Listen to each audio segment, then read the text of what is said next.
एक तरफ दिल्ली के पूर्व मुख्यमंत्री अरविंद केजरीवाल ने अपनी जन्मस्थली हरियाणा के भिवानी में राजनीतिक दहाड़ लगाई, ये कहते हुए कि मैं टूटूंगा नहीं और भारतीय जनता पार्टी को खदेड़ के रहेंगे। वहीं दूसरी तरफ मनीष सिसोदिया दिल्ली के जंगपुरा में दिखाई दिए। वो भी कहते नजर आए कि ये लोग मुझे तोड़ना चाहते थे, अरविंद केजरीवाल को तोड़ना चाहते थे, मगर अदालत ने हमारे साथ इंसाफ किया। इसमें दो राय नहीं है दोस्तों कि आम आदमी पार्टी अपने वजूद की लड़ाई लड़ रही है। केजरीवाल के सामने दोहरी चुनौती है। चुनौती नंबर 1, हरियाणा में अपने आप को एक गंभीर राजनीतिक खिलाड़ी साबित करना। वहीं दूसरी तरफ यह भी चुनौती है कि कहीं उनकी मौजूदगी से कांग्रेस को नुकसान तो नहीं होगा।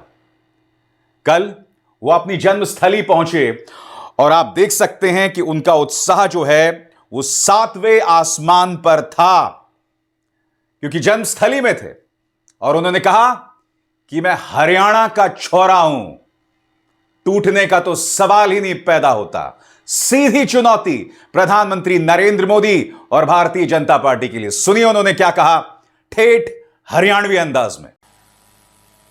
अभी इन्होंने बदमाशों ने मेरे को जेल भेज दिया, 5 महीने जेल में रखा, खूब परेशान किया जेल में इन्होंने, तरह तरह से मेरी दवाइयां बंद कर दी इन्होंने। शुगर का मरीज हूं, मेरी इंसुलिन इंजेक्शन लगते हैं मेरे को 4 बार दिन में, मेरे इंजेक्शन बंद कर दिए। मैं भी कोर्ट से जाके ऑर्डर ले आया, इंजेक्शन दोबारा लगने चालू हो गए। इनको लगा केजरीवाल को तोड़ देंगे जेल के अंदर। इनको पता नहीं है यो हरियाणा का छोरा से यो नहीं टूटने वाला।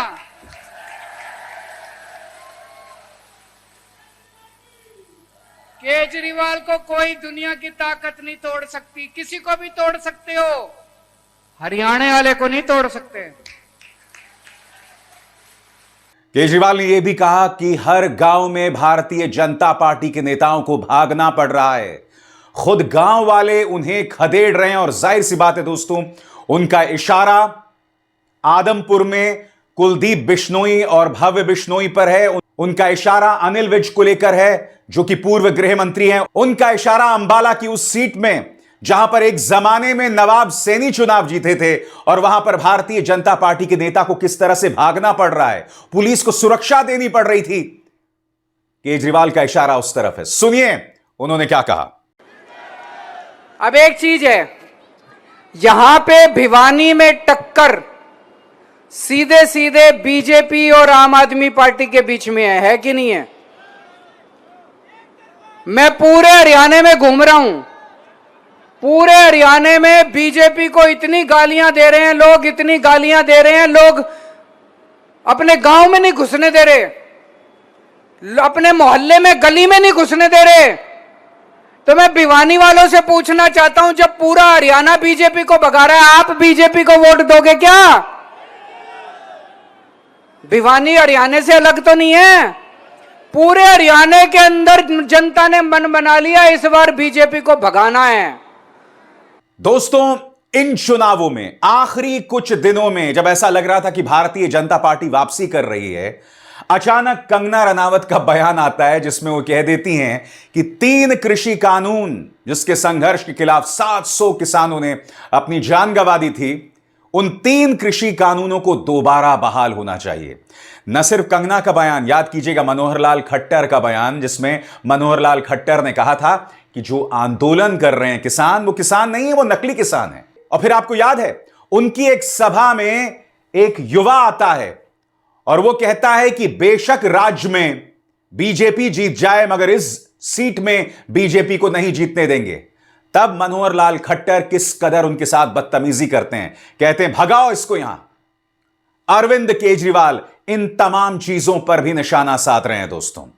जी हां, उन्होंने खास तौर से कंगना रनावत का जिक्र किया। सुनिए उस मुद्दे को अरविंद केजरीवाल कैसे भुना रहे हैं। एक वार्निंग देना चाहता हूं, किसान आंदोलन हुआ था, आप में से हर घर से कोई ना कोई आया था बॉर्डर पे, दिल्ली के बॉर्डर पे। 13 महीने मैंने सेवा करी थी दिल्ली का मुख्यमंत्री होने के नाते आप लोगों की। वहां पानी भेजता था, जल बोर्ड के टैंकर भेजे मैंने, खाना पीना भेजा मैंने, जो मेरे से हो सका मैंने करा। हार के जब मोदी जी को लगा वो चुनाव हार जाएंगे, उन्होंने तीनों कानून वापस ले लिए। लेकिन अब खतरे की घंटी बज रही है, उन लोगों की नीयत खराब है। भारतीय जनता पार्टी की एक बहुत बड़ी और सीनियर नेता कंगना रनौत जी ने मांग करी है कि तीनों किसानों के कानून वापस लागू किए जाएं। कौन कौन चाहता है कानून आने चाहिए? नहीं आने चाहिए ना? नहीं आने चाहिए ना? लेकिन यह दिखाता है कि उनकी मंशा है कि तीनों कानून वापस आए। जैसा भी सुशील गुप्ता जी ने बताया, आज खट्टर साहब का बयान आया है कि शंभू बॉर्डर पे जो बैठे हैं वो किसान नहीं है, वो नकली हैं, वो फर्जी हैं। इस बार जब बटन दबाने जाओ, ऐसा बटन दबाना कि खट्टर साहब को लगे वो असली खट्टर नहीं है, नकली खट्टर है। ऐसा बटन दबाना, दोबारा ये तीनों कानूनों की बात ना करें। ये तीनों कानून दोबारा इनके मुंह से तीनों कानून नहीं निकलने चाहिए, ऐसा बटन दबाना इस बार आप लोग।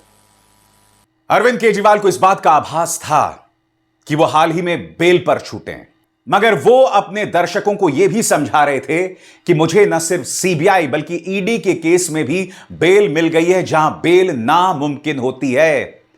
उन्होंने जनता से कहा कि मैं चोर नहीं हूं। जो इंसान आपको मुफ्त बिजली देगा, जो इंसान आपको बेहतर स्कूल्स देगा, वो चोर कैसे हो सकता है? सुनिए अरविंद केजरीवाल की भावात्मक अपील। कहते हैं केजरीवाल चोर है। मैं आपसे पूछना चाहता हूं, इन्होंने इनकी हरियाणा में सरकार कितनी महंगी बिजली, इनकी गुजरात में सरकार सबसे महंगी बिजली, इनकी उत्तर प्रदेश में सरकार, राजस्थान में सरकार, मध्य प्रदेश में सरकार, छत्तीसगढ़ में सरकार, इतने राज्यों में इनकी सरकार, सब में महंगी बिजली है। हमारी दिल्ली पंजाब में सरकार बिजली फ्री है। बिजली फ्री करने वाला चोर है कि बिजली महंगी करने वाला चोर है? दिल्ली में 3,000 करोड़ रुपए लगते हैं फ्री बिजली देने के। मैं चोर होता तो ये 3,000 करोड़ रुपए से जनता की बिजली क्यों फ्री करता, अपनी जेब में डाल लेता, है कि नहीं है? ये 3,000 करोड़ रुपए से जनता की बिजली फ्री करने का मेरे को क्या फायदा, अपनी जेब में डाल लेता जैसे ये लोग करते हैं। मैंने जनता के लिए काम किया, जनता की बिजली फ्री करी, इन्होंने नहीं करी। तो चोर कौन है? बिजली महंगी करने वाला चोर है, बिजली फ्री करने वाला चोर नहीं है। अपने रिश्तेदारों से पूछना दिल्ली के स्कूल कैसे हैं। अगर वो कहें केजरीवाल ने शानदार स्कूल बना दिया तो वोट देना, वरना वोट मत देना। मेरा कसूर यह है कि मैंने दिल्ली के मेरे बुजुर्गों को फ्री में तीर्थ यात्रा भेजा। अभी तक मैं 1 लाख दिल्ली के बुजुर्गों को तीर्थ यात्रा करा चुका। उनको अयोध्या भेजता हूं, रामेश्वरम जी भेजता हूं, पुरी भेजता हूं, द्वारका जी भेजता हूं, वृंदावन भेजता हूं, हरिद्वार ऋषिकेश जाते हैं। मेरे दिल्ली को इतनी आशीष देते हैं, इतनी शीश देते हैं। आज मैं मोदी से टकरा रहा हूं, किस वजह से? उनका आशीर्वाद है, मेरे दिल्ली के बुजुर्गों का मेरे सर पे आशीर्वाद है, इसलिए मैं टकरा सकता हूं। तो इन्होंने ये सोचा, प्रधानमंत्री जी ने, ये केजरीवाल इतने काम कर रहा है, इसके काम रोको। तो इन्होंने पकड़ के हमारी पार्टी के सारे नेताओं को जेल में डाल दिया, एक एक करके सारे नेताओं को। इनको लगा केजरीवाल की ईमानदारी पे चोट करो। उन्होंने झूठे इल्जाम लगाए, कीचड़ फेंका, लांछन लगाए, केजरीवाल भ्रष्टाचारी है, केजरीवाल चोर है। मैं जेल से निकल के आया, दिल्ली में जगह जगह घूम रहा हूं, एक आदमी नहीं मानता, सारे कहते हैं केजरीवाल कुछ भी हो सकता है, केजरीवाल चोर नहीं हो सकता।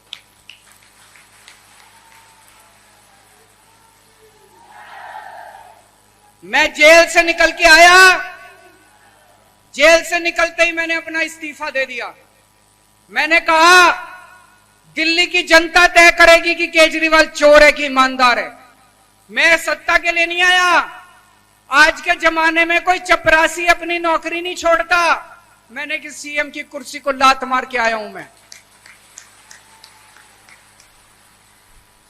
दिल्ली की जनता को अगर लगता है कि केजरीवाल ईमानदार है, मेरे को वोट देगी, और अगर दिल्ली की जनता मेरे को वोट देके जिताएगी और कहेगी ईमानदार है, तभी सीएम की कुर्सी पे बैठूंगा, नहीं तो मैं सीएम की कुर्सी पे नहीं बैठूंगा दोबारा। दोस्तों, जैसा कि मैंने आपको बताया कि कल चुनावी मैदान में न सिर्फ अरविंद केजरीवाल थे, बल्कि दिल्ली के पूर्व उप मुख्यमंत्री मनीष सिसोदिया भी मैदान में थे। जंगपुरा में जनता का उन्हें शानदार समर्थन मिला। दोस्तों, इन तस्वीरों में जैसे कि जाहिर हो रहा है, लोग उनसे मिलकर खुश हो रहे थे, उनसे बात कर रहे थे और उन्होंने कहा कि भारतीय जनता पार्टी की पूरी कोशिश थी उन्हें तोड़ने की, केजरीवाल को तोड़ने की, मगर अदालत से उन्हें इंसाफ मिला। तो जैसा कि मैंने बताया दोस्तों, इस वक्त आम आदमी पार्टी के सामने दोहरी चुनौती है। 2 या 3 महीनों में दिल्ली में चुनाव हो जाएंगे। जी हां, अगर समय के मुताबिक हुए तो फरवरी में ये चुनाव हो जाएंगे। एक कठिन चुनौती का सामना आम आदमी पार्टी कर रही है, क्योंकि अरविंद केजरीवाल के जेल जाने को लेकर भारतीय जनता पार्टी ने जबरदस्त प्रोपेगेंडा किया और काफी हद तक यह कामयाब और सफल भी साबित हुआ। मगर आम आदमी पार्टी अपनी राजनीतिक अपील में यह बार बार कह रही है कि जिस तरह की सेवाएं हमने दिल्ली की जनता को दी, पंजाब की जनता को दी, उसी तरह की सेवाएं हम हरियाणा को देंगे। यानी कि अपना दिल्ली और पंजाब का मॉडल वो हरियाणा में लागू करना चाहते हैं। यही बात कल अरविंद केजरीवाल ने अपनी सभा में कही। दिल्ली में और पंजाब में जितना काम करा है, भाई साहब, आजादी के 75 साल बाद इतनी सरकारें आई देश में, इतनी पार्टियां आई, इतने नेता आए, किसी ने ऐसा काम करके नहीं दिखाया जो आपके बेटे ने दिल्ली और पंजाब में कर दिया। दिल्ली में 2014 में 15 में मेरी सरकार बनी, 8-8 घंटे पावर कट लगते थे, बिजली जाया करती थी, पूरी पूरी रात बिजली नहीं आती थी। आज 24 घंटे बिजली आती है दिल्ली के अंदर। इन्वर्टर की दुकान बंद हो गई, जनरेटर की दुकान बंद हो गई, 24 घंटे बिजली आती है और फ्री बिजली आती है। बिजली का बिल 0 आता है लोगों का। हरियाणा में खूब महंगी है कि नहीं है? बहुत महंगी बिजली है हरियाणा के अंदर। 0 बिजली चाहिए, 0 बिजली का बिल चाहिए कि नहीं चाहिए? केजरीवाल कर सकता है बस, और कोई नहीं कर सकता। ये सारे आएंगे, अब ये मेरी नकल करते हैं दूसरी पार्टी वाले। हम कोई कहता हम 200 यूनिट बिजली फ्री देंगे, हम 300 कुछ ना देवें। ये सब बेवकूफ बनावे, सब बेवकूफ बना रहे हैं। कोई 1 यूनिट, ये दूसरी पार्टी वाले आते हैं, इनको बोलो दूसरी जगह तुम्हारी सरकार है, वहां करके दिखाओ। दूसरी जगह करके क्यों नहीं दिखाते? इनकी इतनी दूसरे राज्यों में सरकार है, इतनी महंगी बिजली है, केवल दिल्ली और पंजाब में है जहां पे बिजली फ्री है। इन्होंने मेरे को क्यों गिरफ्तार करा? मेरा कसूर क्या था? 10 साल से दिल्ली का मुख्यमंत्री हूं, 10 साल से पूरी ईमानदारी के साथ दिल्ली के लोगों की सेवा कर रहा था। बिजली फ्री कर दी, शानदार स्कूल बना दिए गरीबों के बच्चों के लिए, इतने शानदार स्कूल है भाई साहब। अब अमीर आदमी भी अपने बच्चों को दिल्ली के अंदर प्राइवेट से निकाल निकाल के सरकारी स्कूल में भर्ती करा रहे हैं। आपसे पूछना चाहता हूं, इनकी हरियाणा में सरकार, गुजरात में सरकार, मध्य प्रदेश में सरकार, राजस्थान में सरकार, छत्तीसगढ़ में सरकार, उत्तर प्रदेश, 22 राज्यों में बीजेपी की सरकार है। हर जगह बिजली इतनी महंगी है। हमारी 2 राज्यों में सरकार है, दोनों में बिजली फ्री है।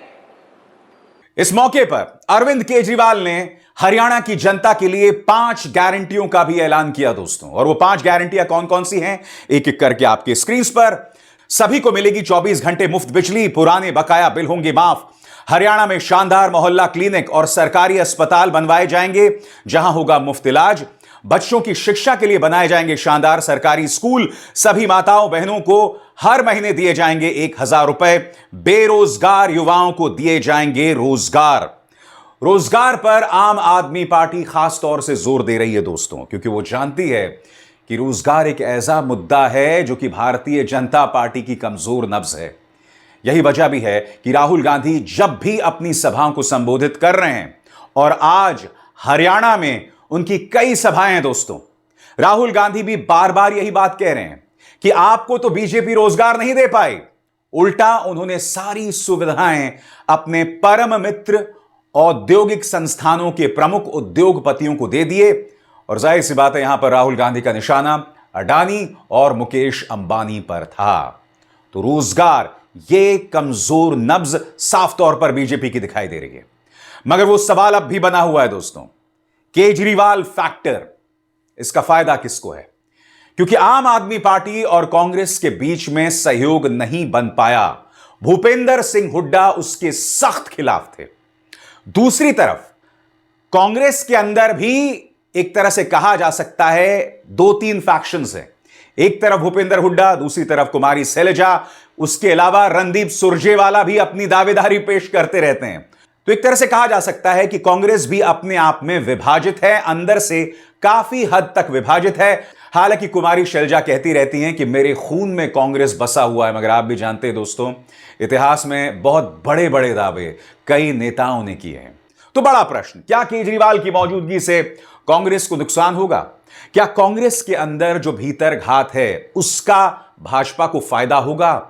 ये तमाम सवालात हैं दोस्तों, और उसके लिए हमें ज्यादा इंतजार नहीं करना पड़ेगा, क्योंकि कुछ ही दिनों में नतीजे भी आपके सामने आ जाएंगे। और तब हरियाणा की राजनीति की पल पल की जानकारी मैं अभिसार शर्मा आप तक पहुंचाता रहूंगा। अभिसार शर्मा को दीजिए इजाजत। नमस्कार। स्वतंत्र और आजाद पत्रकारिता का समर्थन कीजिए, सच में मेरा साथी बनिए। बहुत आसान है दोस्तों, इस ज्वाइन बटन को दबाइए और आपके सामने आएंगे ये 3 विकल्प, इनमें से एक चुनिए और सच के इस सफर में मेरा साथी बनिए।